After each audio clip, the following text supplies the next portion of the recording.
Michael Jackson. He used to live in this neighborhood, and he would come in with his father and a couple of brothers, and he'd always want to see a section that had interesting, important people in the biography section. But when he grew up, he was interested in children's books. When he was going to come in, we knew, because first his bodyguards would come in and look around to see who was in the store, and if it looked okay, they'd take him from the car.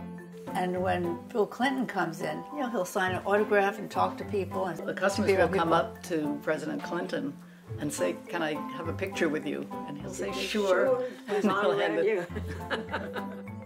The variety of people coming in is incredible, from age or nationality or interests. You never know what will walk in the front door. It was a number of years ago, several years ago. He was not from New York. His wife was going to Bloomingdale's, and while she was heading there, he saw there was a bookstore across the street, so he came in. He ended up spending about $75,000 on autographs, first editions. It's always surprising to see a book that you've had for 10 years on the shelf, and someone will come in and say, "Oh, just what I was looking for."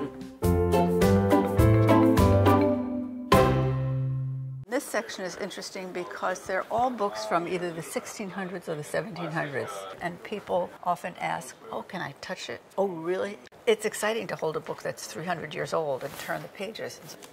Maybe that one's really old. Well, 1641. It's only $400. We're three sisters. I'm the eldest. I'm Judith. I'm Naomi in the middle. And Adina, the youngest. Welcome to the Argosy. You're about to have a wonderful tour of New York's oldest and finest bookstore. We're typical Americans because 4 of our grandparents were immigrants from different parts of Europe. We're not even sure where they came from. I think it was Latvia, maybe Poland. It's only after the grandparents aren't there anymore that you want to know more. My grandmother always said she came from the old country, and we didn't ask her what country was that. But both of our parents were born in New York. It's a picture of my father in 1927 when he opened his bookstore. Our father started out with no money. He was 20. He was very, very young. It was in the Depression. It was easy to rent a store. He borrowed $100 from an uncle, and with that $100 he had 3 months of free rent.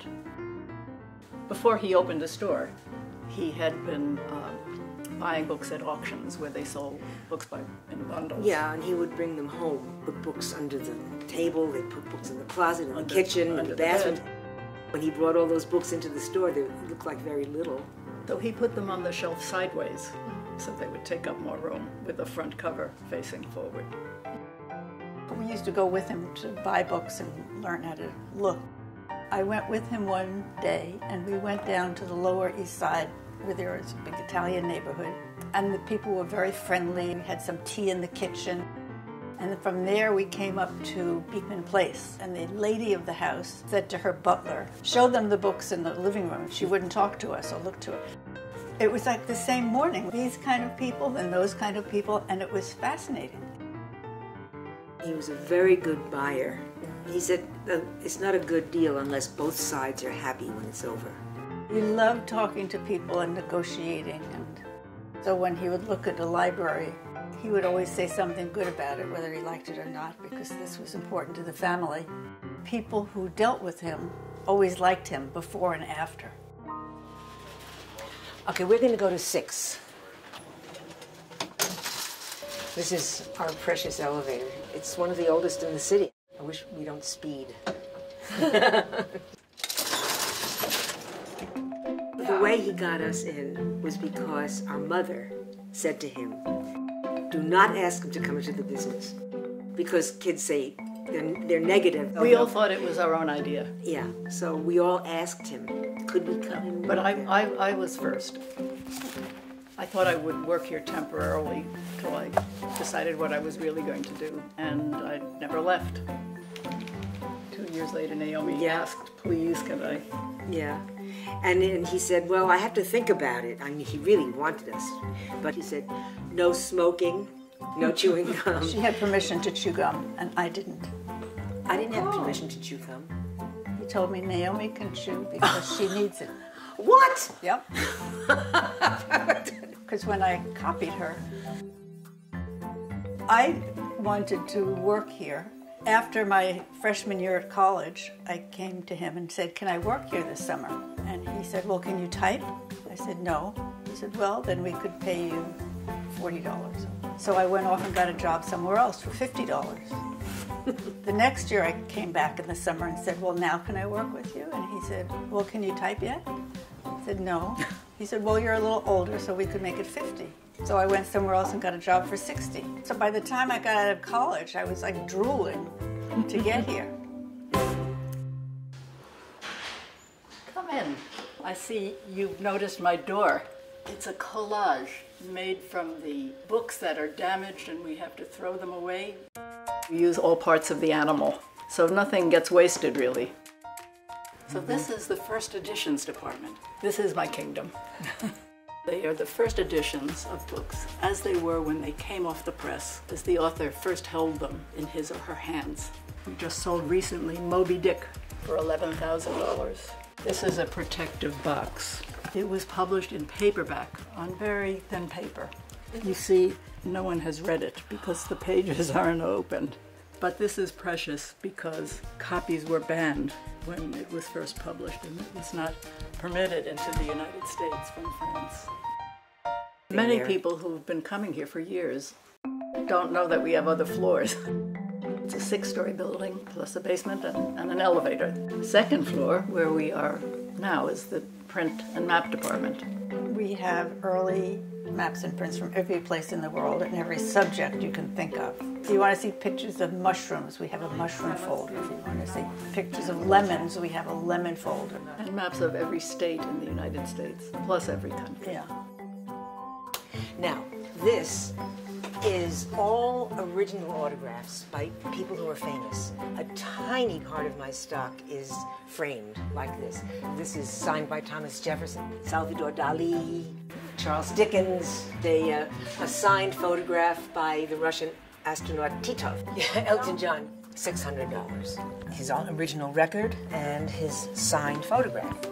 And here's movie stars, is Grace Kelly. Movie stars are famous dogs. Their paw print, that's their signature. Isn't that cute? I created this department about 40 years ago. It was really exciting to actually hold something that somebody you admire. This is wonderful. One piece of paper signed by both Robert Kennedy and Jackie. And I was able to find a picture of the two of them together. It's great. I don't even want to sell that one either, but I will. You know, so I sort of cover it up. If somebody says, I'll take it, oh, are you sure? Sometimes I'm very impressed and I put my hand on somebody's signature, like I had a George Washington letter, and I was so thrilled that I just could not touch it. Just feel it. It was lovely. Dear colleague, would you help this 15-year-old hysterical child?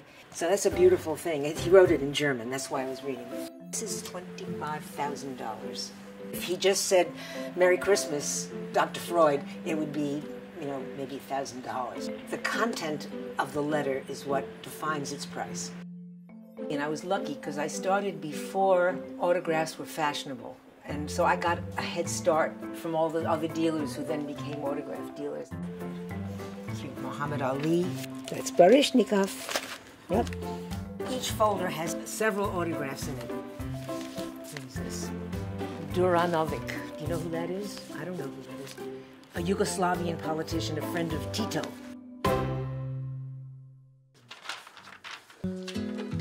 Well, Ben is my son. We did not want to have him feel that he was expected to come into the business. And in fact, when he graduated from college, he was a skier. He went to Colorado and he lived there. At that time, we didn't have a website. It took a few months and I made a nice website, and then by then, after 3 months, I was in. It was hard to get out. I sort of tried to get away. It's like the mafia. When you think you get out, they pull you back in, and then you get handcuffed. where I've worked for almost 23 years officially. When I first started, they were my bosses. Now they're my partners, but, so you wouldn't normally yell at your boss or your partner, but you might yell at your mother, or your mother might yell at you. And so sometimes gets a little funny around here. You see the gray hair is, I'm surviving, but they're aging me.